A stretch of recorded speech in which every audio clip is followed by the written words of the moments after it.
ए बाबा अरे मतलब पूरा गांव खो देनी तू यहाँ का करते रहो।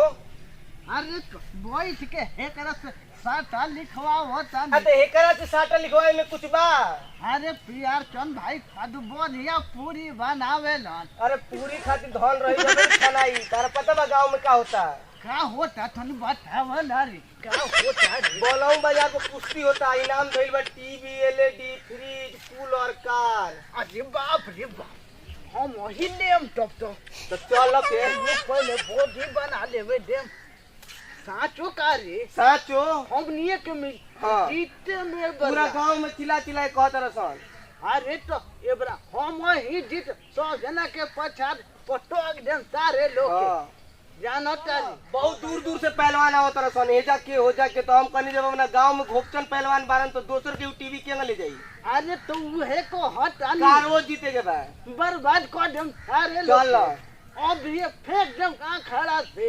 हां हमार दादा लड़त हल एकदम खड़ा हूं करे से सीखले बानी। हां हम तारा बारे में सुनले बानी जवार में। अरे तू बहुत बाबू बने बबुआ हमार तू सुनले बारो पूरा गांव के रनिया मानिकपुर और कौन गांव दयालपुर होने हटे अरे सारा लोग रसूलपुर सारा लोग जान होता थे कि पहलवान हमन चिरकू वाले गोपचन बाबा गोपचन पहलवान पहले जान होता खल्लो टीवी जीते के बा। अब सरवा कौन नहीं खस जानत हालात खराब हो गई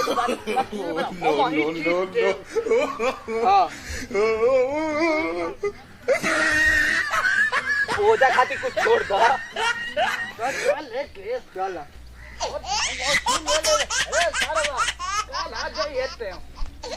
टीवी देखे चल जीत ले एक बार। चल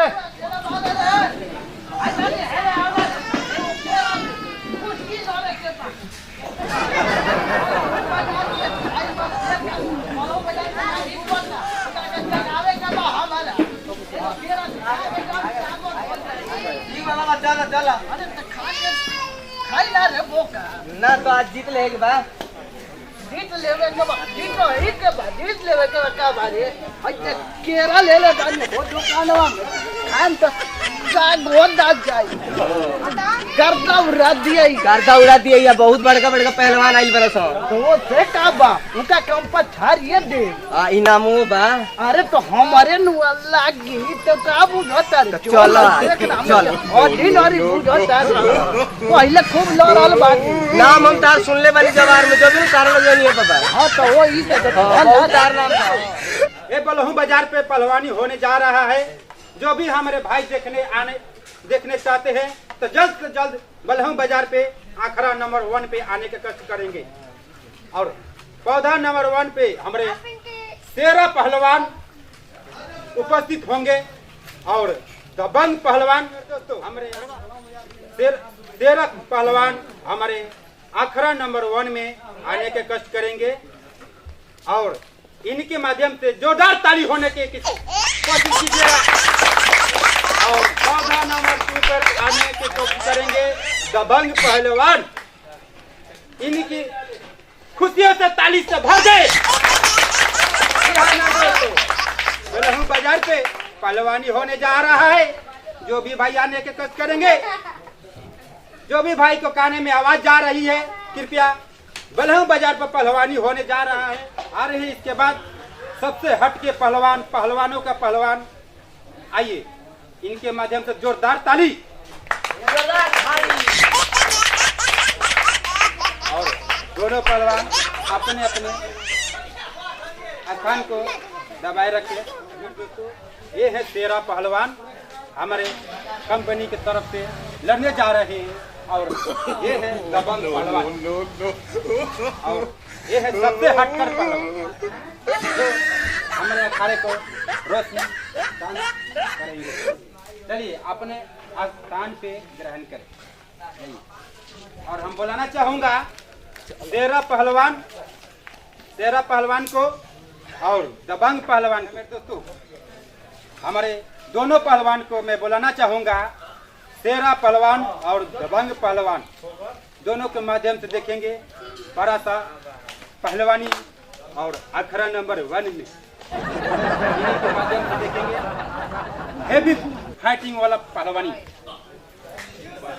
चलिए आप लाइन में आ जाइए, साइड में चलिए, बोलिए होने जा रहा है।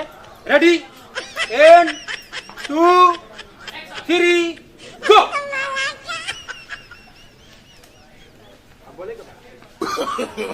No, no, no, no.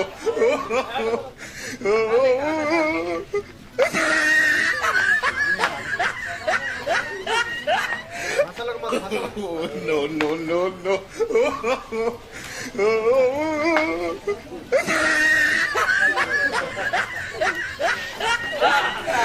क्या बात है, क्या बात है। 1 2 3 4 दिया हमारे शेरा पहलवान। क्या बात है, इधर आ। हाँ, और हमारे पहलवान सबसे हटकर इन पहलवान से मुकाबला करने आ रहे हैं हमारे सबसे हटकर पहलवान जी। चलिए आइए, पहलवान को मुकाबला करने के लिए आ रहे हैं सबसे हटकर पहलवान। चलिए सबसे हटकर पहलवान है यही दबंग पहलवान। चलिए इन्हीं के माध्यम से देखेंगे मुकाबला। रेडी 1 2 3 गो। No, no, no, no. No,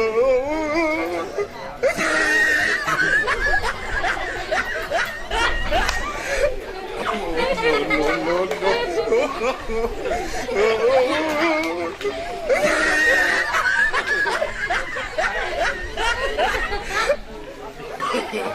No, no, no, no. फटाक मोड़ दे। 1 2 3 गो।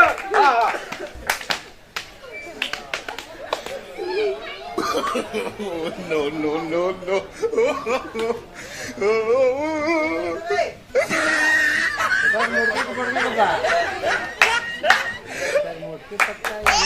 One, 2, 3, 4, 5, 6, 7, 8, 9, 10। हाँ, हमारे बड़ा पहलवान पूरा विजय हुए हैं। है कोई माई का लाल हमारे इस पहलवान को टक्कर ले सके? है कोई माई का लाल इस बलहू बाजार पे? हाँ, है कोई माई का लाल हमारे बड़ा पहलवान के टक्कर देने वाला? बाबा बारन हमारे से। हाँ, आ जाओ, जो टक्कर लेवे के बाद आज मैदान में आओ। हम बाली ला बोला हूँ बाजार के इज्जत डूब दे। बाली आप No, no, no, no. हाजिर करो अब ये ढूक के आज ये दे। अच्छा लड़ब, अब मुझ धर डालो। लड़ब। आओ आओ आओ आओ आओ आओ काम आओ। धोतियो खोल दो। अब बाटो खोल दो। हाँ खोल।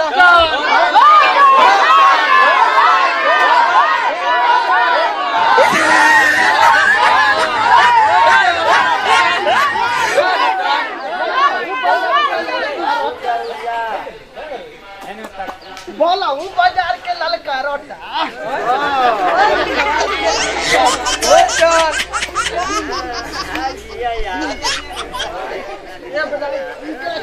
पूरा बर्बाद कर दे। बिल्कुल एकदम जीत लेके बा।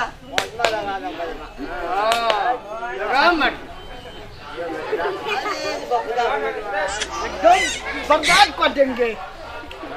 अरे अपनी भाई स्टार्ट हो के आई आई देखना है ना वो छुट्टी कर दे।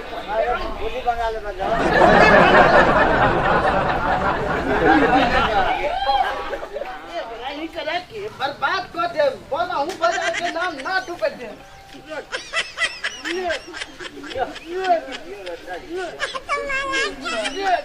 बोला हूँ बाजार के नाम डूब जाए के ना बर्बाद हम बोला लिया वो No, ओकरा के no, no, देखिए ले केने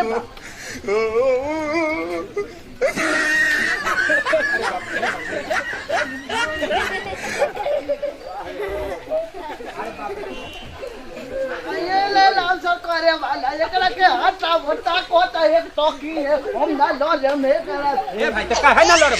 आगे आगे आइलो काहे ना लड़ब? ये लड़ो ताते ताको ताते देखो अरे बाप रे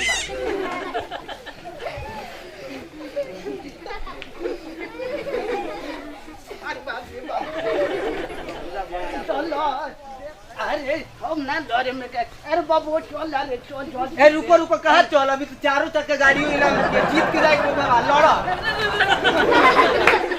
अरे वो का होता रे का। कार के सवाल बा, 4 चक्का मिली, जीतो। अब बोला हूँ बाजार के तो इज्जत के मामला बाटे। लड़ाई के पर लड़े के बाद, जीते के बाद। बोला हूँ बाजार के राम रोशन अरे कैसा पहलवान आया वो भाग रहा है इधर उधर, इसको हटाओ। चलो, लड़ना है अरे लड़म ना। तो लड़े के बाद बोला हूँ बाजार के इज्जत के बात है। चलो चलो। अरे ये देख देख कर इधर उधर भाग रहा है, इसको क्यों बुलाया? इसको हटाओ। ए बाबा लड़ब। अरे लड़म ना पहले। ठीक है, ठीक हो। अच्छा अच्छा, आओ लाइन में आओ, लाइन में। हाँ 1 2 3 गो। No, no, no, no.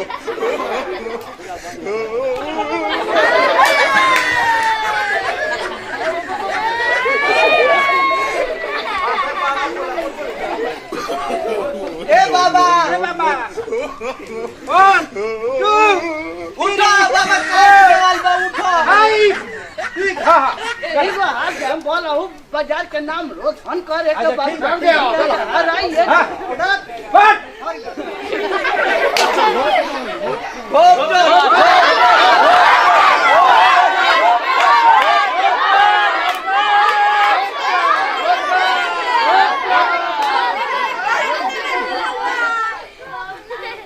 पटक देख बाबा, पटक देख बा, खूब चल।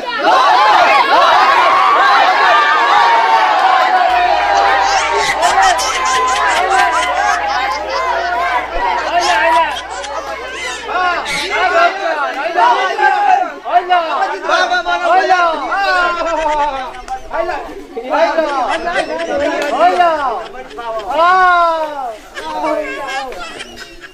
अब कहने ना बोला हूँ बाजार के नाम रोशन कर जे हमरा के काजा हड्डी में हमरा ताकत बा कि पूरा पाकिस्तान के रोक ले हम अपना हड्डी पर। ए बाबा फेर लड़े के बाद, फेर लड़े के। हां उठ गए पालो, अब हम ना जाता गाड़ी नाम ले के बाद इनाम के पड़ी इनाम। लड़ा लड़ा, एक खाली आओ, फिर सही मिली। बात करत बर्बाद कर देबो का हमरा के। अब के तो गांव फाटी सर बा बाबा तारा हड्डी में पागल बा। खेल पटकाई लड़ा। कोई ले बोलिए पैसा रोके ले तो बहुत मांग हो जाए। तू कब पहले बोझी मारे तो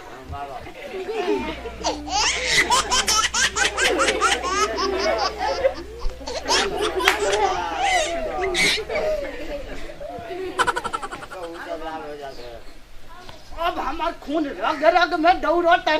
हां बाबा, पूरा पाकिस्तान आज तो गांठ फाड़ जम करो। आज वो दौड़ता नहीं।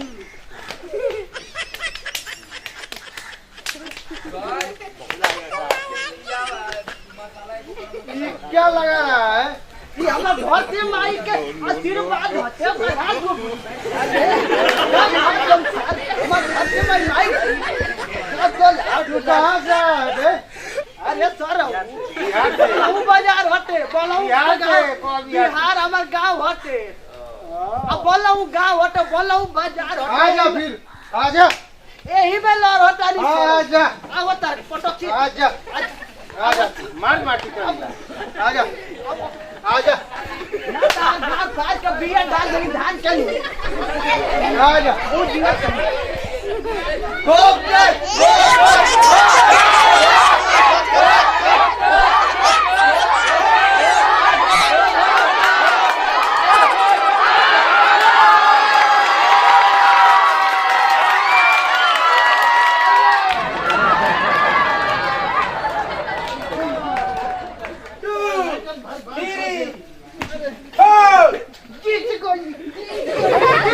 फेर लड़े के बाहर जावाई पहलवान। जीत गई ना बाबा। साइकिल ले आओ आ दे उठ गए पहलवान, आओ लड़े के बाद। ले आओ जीत गई पहलवान उठ गए। अरे माई हो रू सरवा जी गई केगा पटकता रहे यार, तेरा हड्डी में ताकत नहीं खे चल पहले वाला था नाम हम बेकार सुन अभी में तक देखो तारे अभी पाकिस्तान चला रहा ले ले तो जा जा जाता इस थरवा कोई से जी जाता रे तारम ताकत नहीं खिलागत नु आटा लिया ऊपर ही पटक दे के बाबा प्राइज ले के बा पटक दे तो प्राइज बा जान लो 1 2 go no, no, no, no.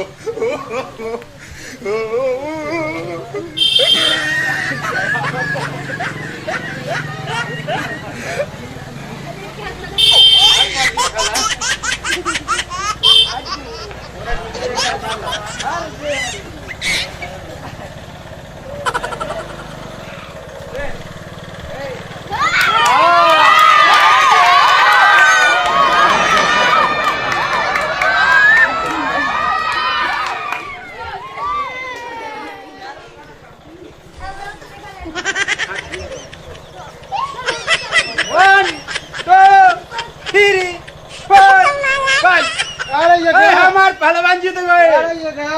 हाँ हाँ हमारे पहलवान जीत गए। बारो ए वो बाबा हमारे बारो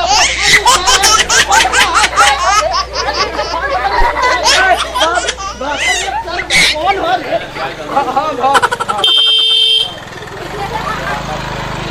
अरे सारा भाई ऐसा तारा से लड़वा देलो ए गाल फाड़वा देला हमर केने बहुत थे लागल मैं ओतने मोला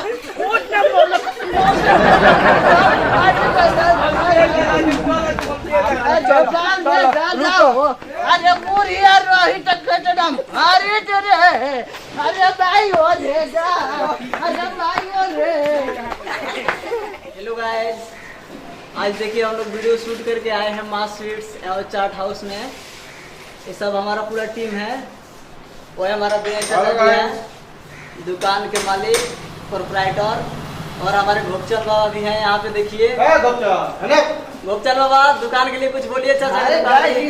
अरे भैया के बिना भैया के दुकान में आइलो आ सारा चीज ले जाइलो, मिठाई चाट रसगुल्ला छेना के जौन मिठाई चाहिए। हमरा बर्थडे में केक वाले को भुला गइलो। अरे ले गई रहनी फिर बिया हो में तो नाश्ता में ले गई रहनी भूल तो केक आवा के कहो जे बर्थडे में केक ए भैया केक हो के चाहे बिया शादी हो के नाश्ता में चाहे केक हो के बर्थडे में ले जाइलो भैया, बिना भैया नाम होते ले जाइलो, एकदम बढ़िया से ले जाइलो सब। और देखिए हमारे यहाँ सिंगर राजू कुशवाहा है, और हमारे चोटी वाले सूरज सिंह है, और यहाँ पे हमारे दीपक बाबू हैं। चलिए और हमारे सबसे बड़े बबुआ हमारे लाल अमरेश कुशवाहा है, गुड्डू रंगीला, और ये है चाचा हम सभी कलाकारों के सबसे बड़े बुजुर्ग विनय चाचा हैं। इनका ही ये मिष्ठान भंडार है जो कि माँ स्वीट एंड चाट हाउस के नाम से जाना जाता है, और यहाँ पे बहुत अच्छा अच्छा मिठाई और बर्थडे के लिए केक भी मिलता है। नकबूलो मिलेगा। हाँ कहाँ मिले नकबूला एक सब चलिए बहुत बहुत धन्यवाद। तब वीडियो देखिए आप लोग, दबा के लाइक कमेंट सब्सक्राइब कीजिए। चलिए धन्यवाद। धन्यवाद। भूखा